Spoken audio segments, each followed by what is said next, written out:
Chers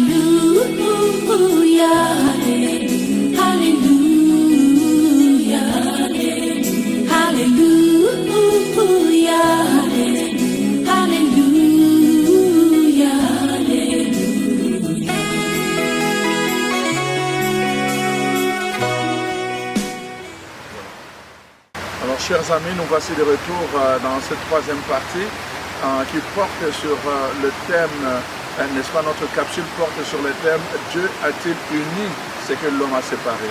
Nous sommes en train de méditer donc sur cette double réalité, d'abord le mariage tel que voulu par Dieu, mais aussi la réalité humaine, la blessure humaine qui porte évidemment sur cet amour qui finit par le divorce. Alors, je suis en train de vous montrer que nous ne devons pas porter un regard unique par rapport à tout ce qui se passe. Nous avons besoin vraiment de savoir les circonstances et surtout d'aller dans le profondeur pour analyser les motivations profondes qui amènent les gens, n'est-ce pas, à ne pas aboutir. Je suis amené à vous apprendre vraiment à partir de la parole de Dieu que pour savoir si vraiment Dieu a uni, et que nous puissions dire l'homme l'a séparé, nous devons nous assurer d'abord qu'au niveau de la fondation du mariage, il y a Dieu, il y a le roc, il y a l'amour. À partir du moment où tout cela fait défaut, Jésus est clair et dit, cette maison, ce mariage, ce couple est bâti sur le sable. Ce n'est pas Dieu.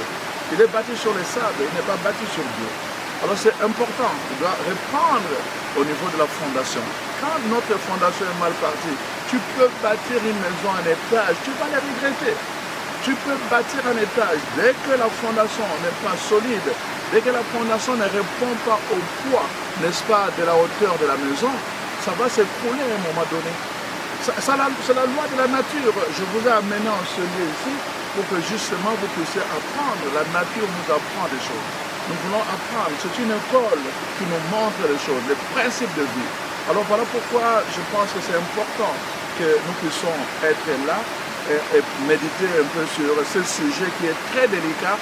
Et nous le faisons avec beaucoup de compassion pour toutes ces personnes vraiment qui sont victimes, qui ont décidé, qui ont pris le chemin de divorce. Vraiment, nous le faisons avec beaucoup de compassion parce que nous savons vraiment que Dieu n'est pas pour cela. Mais justement, nous avons besoin dès le départ, n'est-ce pas, chers frères et sœurs, dès le départ, ça c'est l'été, l'été a ses réalités, c'est vraiment la chaleur ici, il fait très chaud. Donc, dès le départ, c'est très important que nous puissions apprendre. J'ai dit, les jeunes générations doivent apprendre vraiment des échecs des vieilles générations. C'est pour cela que je donne cet enseignement. L'importance de vérifier la fondation. Quelle est la fondation de notre mariage? Quelle est la fondation de notre couple? Vous savez, chers frères et sœurs, pour plusieurs raisons, moi j'ai eu des gens qui sont venus me voir, des Africains qui sont venus me voir en pleine semaine. Est-ce que vous pouvez nous marier? En pleine semaine. Aucune préparation, rien du tout. Juste, vous voulez que je vous marie? Mais c'est quoi le problème? Je ne vous ai jamais vu ici dans mon église. Et puis voilà. Et à la fin, finalement, je vais apprendre que non, vous voulez faire un mariage de fait, en fait, pour que l'une d'entre elles, ou l'homme ou la femme, puisse donner les papiers à l'autre. C'était juste pour des motivations n'avaient rien à voir avec Dieu. Dieu n'était pas dans la fondation. C'était une question de papier. Vraiment, c'est important que nous comprenions ces choses-là. Je pouvais les marier dans l'église, utiliser la même prière que je fais pour le mariage chrétien. Je pouvais utiliser la même église, la même ambiance, célébrer une Eucharistie. Et même, ils pouvaient communier à l'Eucharistie. Mais ce n'est pas parce que tout cela aurait été fait que ce mariage aurait été voulu par Dieu. Non, c'était une question de papier. Dieu n'était même pas là. Il voulait simplement se servir de Dieu. Il voulait se servir de l'Église. Il voulait se servir de l'homme de Dieu pour les besoins de papier. Comprenons-nous bien, la fondation doit être vraiment la chose à examiner, les motivations profondes pour savoir si c'est vraiment Dieu qui a uni un couple. Parce que sinon nous l'appliquons, nous allons appliquer à de tort et de travers à ce que Dieu a uni, que l'homme ne le sépare pas. J'entends ça partout. Mais je dis, il faut réfléchir à travers la parole de Dieu. Qu'est-ce que la Bible dit exactement? Voyez-vous? Parce que c'est très très important. Alors donc, on voit que plusieurs personnes, j'ai vu des gens qui ont précipité le mariage parce qu'ils étaient enceintes. La femme s'est retrouvée enceinte. On a fait des aventures et puis finalement la femme se retrouve enceinte pour, n'est-ce pas, donner une belle ambiance à tout cela. Alors on dit, on se décide, il faut se marier pour sauver la face. Mais est-ce que vraiment c'est ça la première motivation? Oui, ça peut arriver que les gens sont dans un projet de mariage. Ça peut arriver qu'ils sont vraiment dans le Seigneur et qu'ils sont en train de marcher. Je ne justifie pas cela, mais ça peut arriver qu'ils puissent tomber dans la chair et que finalement la femme se retrouve enceinte. Mais dans la plupart des cas, vous allez voir juste la femme se retrouver enceinte et les gens qui n'avaient aucun projet de vie ensemble se retrouvent ensemble pour la vie. Et parfois même, comme c'est à la mode, ça n'a rien à voir avec une conviction personnelle. Moi-même, j'ai accompagné des gens. Je dis à telle personne, je dis, ton mari, vraiment, j'ai des doutes sur lui. Par rapport à ses motivations personnelles, la femme dit, oh non, moi je veux me marier. Ils se sont mariés et après quelques temps, ils se sont séparés. L'homme n'était pas là, il n'y avait pas de motivation de Dieu. L'homme n'était pas là. Il faisait les choses pour le fair play. Dieu n'était pas là, chers frères et sœurs. Dieu ne peut pas unir quelque chose alors qu'il n'est même pas là. Il a donné le principe de base, l'amour. Le principe de base que Dieu a donné est là. C'est pour cela que quand Dieu unit, il unit. Il lui-même donne des indications. Regardons un peu maintenant dans l'histoire de Genèse 24, n'est-ce pas? Je vais prendre ce nom, mais je vais raconter l'histoire. C'est Abraham, n'est-ce pas, qui devient vieux et qui dit, non, mon âge est avancé. L'Éternel m'a béni et en toutes choses. Et bon, finalement, il dit à ses serviteurs, le plus ancien, qui était en fait l'intendant de sa maison, que maintenant j'aimerais que vraiment que tu as cherché pour mon fils une femme. Alors donc, maintenant, garde-toi d'y mener mon fils. L'Éternel, le Dieu du ciel, qui m'a fait sortir de la maison de mon père et de ma patrie, et qui m'a parlé, et qui m'a juré en disant, je te donnerai ce pays à ta postérité. Lui-même enverra son ange devant toi, et c'est de là que tu prendras une femme pour mon fils.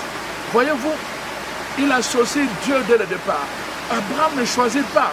Il dit à son serviteur, Dieu lui-même enverra un ange devant toi. Il te donnera des indications et tu seras convaincu que c'est la femme que tu dois prendre pour mon fils. N'amène pas ma femme pour qu'il choisisse selon le regard humain. N'amène pas, mon fils. Je ne veux pas que mon fils Isaac aille lui-même voir. Il va être séduit par le regard de la beauté. Je veux que tu choisisses selon le cœur, selon la pensée de Dieu. Donc voilà pourquoi, n'est-ce pas, il va l'envoyer. Et alors le serviteur prit 10 chameaux, et parmi les chameaux de son Seigneur, et le bien de son Seigneur, il se leva et alla à Mésopotamie, à la ville de Nacor.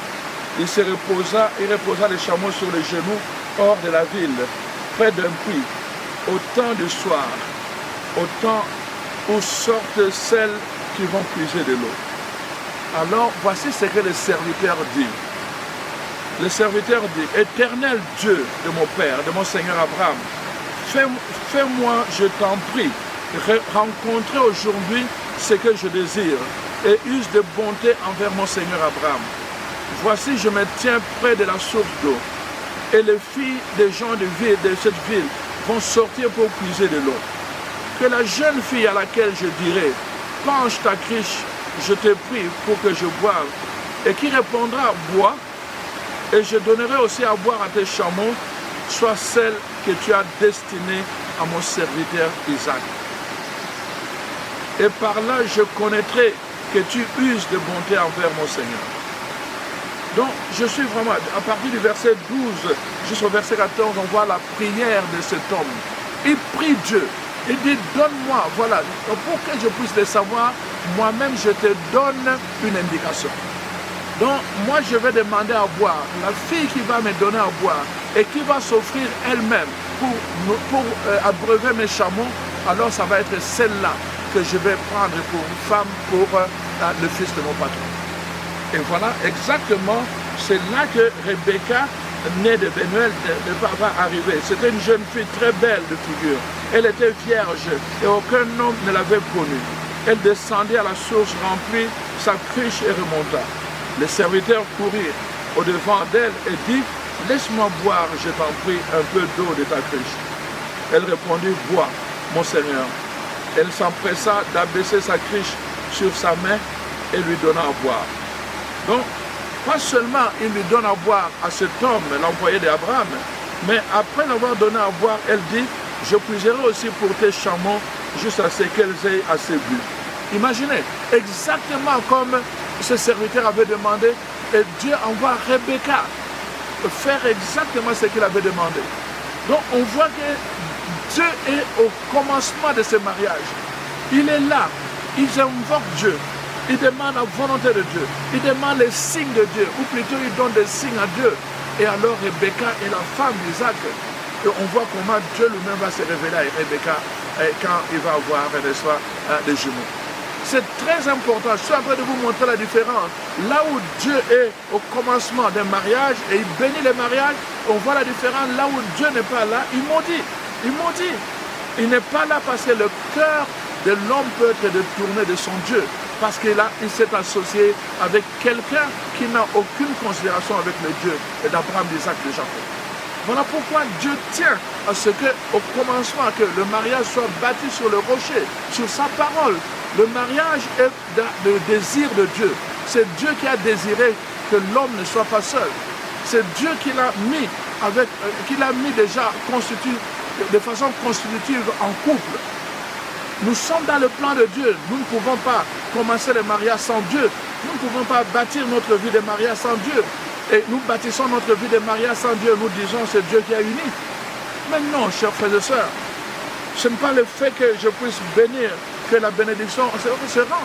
La parole de Dieu dit, Dieu lui-même dit, moi je m'en fous de vos, j'en ai marre de vos assemblées, je ne veux même plus écouter vos musiques. Pourquoi votre cœur n'est pas en accord avec moi? Vous n'avez pas le droit, vous n'avez pas la justice en vous. Dieu refuse même nos prières, même si nous l'invoquons, nous le prions. Dieu bénit, la bénédiction de Dieu et la grâce de Dieu, n'est-ce pas, doit se faire dans l'ordre. Ça prend un ordre. Nous devons le faire dans l'ordre. Toute alliance de mariage qui n'est pas dans la volonté de Dieu est comme une maison bâtie sur le sable. Elle finira par s'écrouler. C'est une conséquence logique. C'est une conséquence logique. On ne peut pas dire que voilà, l'homme a séparé. C'est une conséquence logique de toute alliance de mariage qui n'est pas bâtie sur le roc qui est Dieu. Ça va s'écrouler. Donc c'est une conséquence logique. Donc dans 1 Corinthiens 7, verset 40, la parole de Dieu dit ceci. Donc c'est Paul, en invitant les enfants de Dieu à se marier dans le Seigneur, il dit mariez-vous dans le Seigneur. L'apôtre Paul sous-entend qu'on peut aussi se marier sans que ce soit le dessein de Dieu. Nous devons nous marier dans le Seigneur. Il faut qu'il soit avec nous. Il faut qu'il soit au début de notre projet. C'est très important. Dieu bâtit, Dieu unit, c'est dans quoi il est impliqué.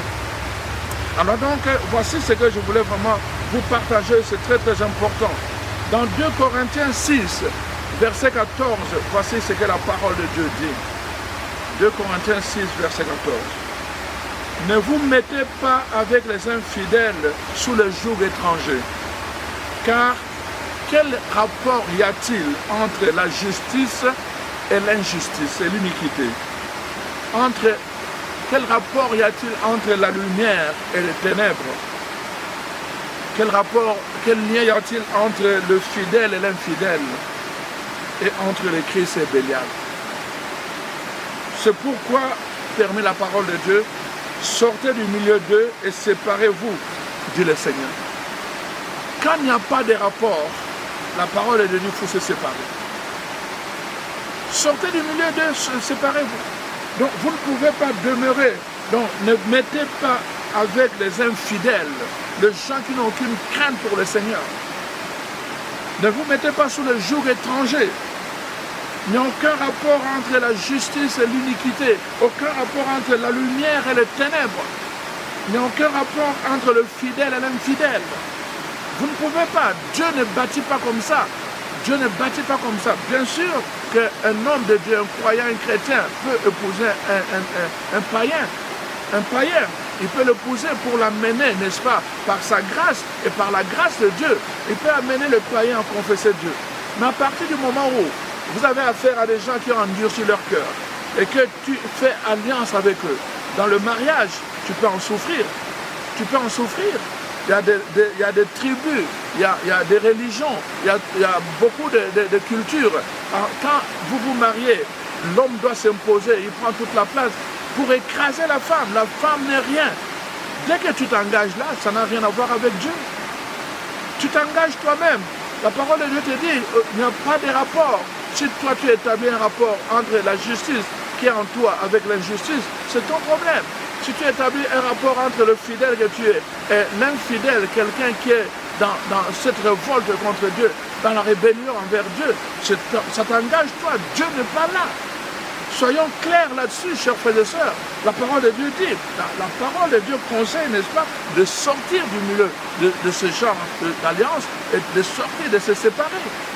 Donc, c'est important, chers frères et sœurs, que nous puissions prendre conscience d'un mariage qui n'a pas eu Dieu, n'est-ce pas, au départ, et qui ne s'inscrit pas selon les desseins de Dieu. Peut-on dire qu'il a été uni par Dieu? Maintenant, je vous pose cette question. Un mariage qui n'a pas été bâti sur Dieu comme les rocs et qui n'est pas dans les desseins de Dieu, la volonté de Dieu telle qu'exprimée par la parole de Dieu, pouvez-vous me dire que ce mariage a été uni par Dieu? Parce qu'ils sont allés dans l'église pour avoir des papiers? Parce qu'ils sont allés dans l'église parce qu'il y a quelqu'un qui a envié les richesses de l'autre par intérêt? Est-ce que ce mariage est voulu par Dieu? Ce mariage est uni par Dieu? Dieu peut unir, il est libre, il est souverain.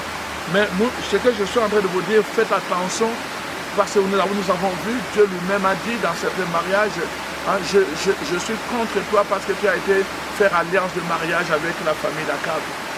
Tu vois? Donc on peut être vraiment en désaccord avec Dieu simplement parce qu'on a fait une alliance qui n'est pas, n'est-ce pas? Alors, donc, ce genre de mariage génère l'infidélité à Dieu, mais aussi des situations difficiles, de conflits de toutes sortes, nous montre la parole de Dieu, des blessures de cœur, n'est-ce pas, là où il devait y avoir l'amour. Parce que pourquoi? Parce qu'on s'est allié à des infidèles. Alors, donc, une vie commune devient difficile, n'est-ce pas, dans ce genre de mariage. On a la difficulté de compréhension et d'accord. Alors, n'est-ce pas, une opposition à la pratique de foi. Parfois, l'homme ne va pas vouloir que la femme puisse aller prier Dieu, il va l'empêcher. Et donc, vous devenez comme ça, et à la fin, vous avez un problème pour l'éducation des enfants. Vous ne savez pas comment éduquer vos enfants. Quand vous voulez prendre la décision de baptiser les enfants, l'autre partenaire dit non, moi je ne veux pas. Alors, comme ce sont vos enfants, vous deux, et vous restez là, quand vous voulez amener vos enfants à apprendre les bases de la vie chrétienne, l'autre partenaire dit moi je n'en veux pas, et vous êtes cloué là-bas et vous ne pouvez rien faire. Voyez-vous, chers frères et sœurs. Donc c'est important que vous puissiez comprendre que en fait Dieu il nous veut heureux. Le mariage a été fait pour que nous soyons heureux. Quand l'homme a découvert, n'est-ce pas, que la femme était la chair de sa chair, il s'est écrié dans la joie. Il a sauté de joie. Ah, voici la chair de ma chair, voici l'os de mes os. Il a sauté de joie. Le mariage, le couple découvre la joie. Bien sûr que la joie, ce n'est pas 24 heures sur 24. Ça peut vraiment être confronté à des réalités, des épreuves et tout le reste. Mais quand c'est bâti par Dieu, c'est ça que je suis en train de dire, tout ce que Dieu bâtit est durable. Parce que Dieu donne sa grâce. Et la grâce de Dieu nous permet de tenir jusqu'au bout. Quand nous n'avons plus la grâce de Dieu, qu'est-ce qui arrive? On est tchol. C'est impossible de tenir sans la grâce de Dieu dans le monde d'aujourd'hui surtout. Alors donc, voilà pourquoi c'est important que nous puissions vraiment comprendre cela. Donc, la grâce de Dieu est ordonnée. C'est ça que je voulais vous dire. Outre le mariage, Dieu a créé l'homme, esprit, âme et corps. Nous sommes un esprit avec une âme dans un corps. Mais ça aussi, Dieu l'a uni. Ça aussi, Dieu l'a uni, n'est-ce pas? Les trois éléments doivent être unifiés. Si l'homme les sépare, n'est-ce pas? La parole de Dieu nous dit, si l'homme les sépare, il y aura des conséquences aussi dans tous les autres aspects de sa vie. Dans la plupart des cas, qu'est-ce que nous voyons? Justement, parce que le corps, l'âme et l'esprit n'est pas unifié. Les humains nourrissent le corps, ils ne prennent pas soin de leur âme, ils ne prennent pas soin de leur esprit. Et la conséquence, c'est quoi? C'est que ça a des implications sur le reste de leur vie, dans leur responsabilité comme parents, leur responsabilité comme époux, comme épouse, leur responsabilité dans l'éducation des enfants. Pourquoi? Parce qu'eux-mêmes ne sont pas unifiés dans leur corps, leur âme et leur esprit. Nous sommes un esprit, nous devons nourrir la dimension de l'esprit. Nous sommes âme, nous devons tenir compte des sentiments, parce que c'est très important. Donc l'être humain n'est pas simplement un animal. On n'a pas juste le besoin comme relationnel au niveau sexuel. Mais ces besoins doivent être nourris d'abord par le sentiment, par une relation sentimentale. C'est pour cela que nous devons nourrir l'âme. Quand l'âme est bien nourrie, l'esprit est bien nourri et le corps aussi lui est bien nourri. Et quand tout est uni dans l'être humain, alors tout ce qu'il entreprend, le mariage, la famille et tout, ils sont unis. Donc ne confondons pas les choses. Ce n'est pas simplement le mariage que Dieu a uni. L'être humain lui-même d'abord, Dieu l'a uni parce qu'il a créé corps, âme et esprit en un seul. Alors donc à cause de cela, si nous sommes bien unis dans le Seigneur, que tous les trois aspects sont bien fonctionnels, alors la conséquence c'est quoi? Tout ce que nous allons entreprendre va être aussi fonctionnel. Voyez-vous? Donc c'est pour cela que nous avons besoin vraiment, pour que la grâce de Dieu soit opérationnelle, il faut d'abord qu'on revienne à la volonté de Dieu. Au commencement était Dieu. Au commencement, Dieu. Nous devons revenir à la volonté de Dieu. Au commencement de notre mariage, ça doit être la volonté de Dieu. Vraiment, c'est très important. Dieu soutient ce qu'il bâtit. Alors donc, c'est important. Si les maçons bâtissent la maison sans Dieu, c'est en vain qu'ils le font. La Bible est claire. Si on bâtit la maison, la tente, la famille, le couple sans Dieu, c'est en vain. Ça va s'écrouler. La Bible est claire et revient là-dessus. C'est pour cela que nous n'avons pas à nous conformer, n'est-ce pas, au siècle présent. Nous devons nous laisser transformer par le renouvellement de l'intelligence, afin que nous puissions discerner quelle est la volonté de Dieu, ce qui est bon, agréable et parfait dans Romains 12, 2. Voyez-vous que ne vous conformez pas au siècle présent, mais laissez-vous transformer par le renouvellement de l'intelligence, afin que vous discerniez quelle est la volonté de Dieu, ce qui est bon, agréable et parfait. Dans le mariage, dans la famille, cherchez à discerner quelle est la volonté de Dieu. N'allez pas penser que tout ce que vous faites, Dieu l'a uni. Soyez unis d'abord en vous-même, le corps, l'âme et l'esprit. Nourrissez votre corps, nourrissez votre âme, nourrissez aussi votre esprit. L'esprit se nourrit par les choses spirituelles. L'âme se nourrit par les choses sentimentales. Vous avez autant besoin de donner l'amour, d'exprimer votre amour, mais vous avez besoin aussi de donner l'amour à l'autre. Vous ne pouvez pas être égoïste simplement, vous enfermer sur vous-même et vous pensez que l'amour c'est la relation sexuelle. Non, c'est plus que cela. Il y a des sentiments. L'autre doit sentir qu'il est aimé. L'autre doit sentir qu'elle est aimée. C'est très important de nourrir ces relations-là. Et ça se passe, ça demande du temps. Le temps que nous devons donner à notre couple, le temps que nous devons donner à notre famille, à nos enfants. Ce temps-là est précieux. Nous devons apprendre. C'est à travers ce temps que nous nourrissons notre couple. À travers le temps que nous prenons l'un avec l'autre, l'un à côté de l'autre, l'un ensemble avec l'autre ou les autres. C'est ce temps-là qui est précieux. C'est à travers ce temps que nous voyons que les enfants vont nous aimer, que la femme va dire mon mari m'aime, que le mari va dire ma femme vraiment m'aime beaucoup, à cause du temps que nous prenons ensemble. La vie devient un enfer quand je ne suis plus capable de supporter l'autre. Voyez-vous? Alors c'est là le grand problème. Voyez-vous? Lorsque Adam et Ève n'ont pas obéi à l'ordre de Dieu, il s'en est suivi la malédiction. Ils ont été chassés. Alors voilà. Dieu met devant nous la vie et la mort et il nous revient de choisir. C'est nous qui devons choisir. Nous devons choisir de bâtir notre mariage sur la vie, le roc, ou sur la mort, le sable. Dieu met cela devant nous. Donc, Dieu nous laisse libres, nous devons choisir. Donc, c'est très très important. Tu peux te poser cette question, chers frères et sœurs, comment as-tu choisi ton conjoint, ta conjointe? Est-ce que par passion, par raison ou par sagesse? L'as-tu choisi pour des raisons de race, de culture, de religion ou à cause du milieu social? As-tu choisi librement ton conjoint ou tu l'as subi selon les circonstances, selon les émotions ou encore selon la pression des sentiments ou de la peur? Il y a des gens, comme je vous ai dit, quelque chose, un accident est arrivé dans le parcours de leur amitié. Et alors là, dans la panique, ah non, on ne veut pas, ça va faire la honte dans notre famille, alors il faut prendre la solution. Voilà. Mais vous pouvez aussi choisir votre conjoint selon la volonté de Dieu.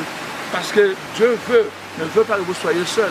Voyez-vous, dans Deutéronome 7:3, il est dit ceci: tu ne contracteras point de mariage avec ce peuple, tu ne donneras point tes filles à leurs fils, et tu ne prendras point leurs filles pour tes fils. Donc, il y a des mariages que Dieu refuse. Est-ce que ton mariage, ton choix a été selon la volonté de Dieu? Nous voyons là, Dieu n'a pas voulu ce mariage-là. Alors, voilà, chers frères et sœurs, ce que Dieu a choisi, c'est que Dieu uni est durable, n'est-ce pas? Il est durable parce qu'il est fondé sur l'amour. Et nous voyons, nous allons lire pour terminer cela. Jeunes filles, jeunes garçons, vous qui aspirez au mariage, ne commettez pas l'erreur de ceux-là qui se sont engagés par ignorance ou par intérêt ou encore par peur. Vérifiez la fondation de votre engagement, de votre mariage. Vérifiez les motivations profondes, la fondation, avant de fonder votre foyer. Est-il selon la volonté de Dieu ou c'est juste le désir de votre cœur? Demandez la grâce de Dieu, sans laquelle vous ne pouvez ni discerner, ni être soutenu, n'est-ce pas, dans des moments difficiles. Vous avez besoin de cela. Là, le mariage doit être vraiment un lieu où vous expérimentez la joie, la paix, l'amour. Alors, il faut que vraiment que dans le mariage, votre mariage soit un lieu de joie. Même si vous avez des problèmes de souffrance et tout ça, mais d'abord, parce que c'est un lieu de joie, vous n'allez pas avoir de problème. Vous allez endurer. Pourquoi? Parce que la grâce de Dieu sera avec vous. Parce que des moments de joie vont suppléer à des moments de difficulté. Voilà pourquoi vous devez prier Dieu. Demandez à Dieu, n'est-ce pas, comme Abraham l'a fait, comme les serviteurs d'Abraham l'a fait, qu'il vous donne les signes que cet homme qui vient vous rôder, c'est vraiment l'homme de votre vie. Que cette femme qui se met sur votre chemin, c'est vraiment la femme de votre vie. Le mariage que Dieu a uni, c'est un mariage qui est bâti sur l'amour. Pas n'importe quel amour. L'amour tel qu'il nous est défini dans Corinthiens 3. À partir du verset 4, Corinthiens 13, 1 Corinthiens 13, verset 4.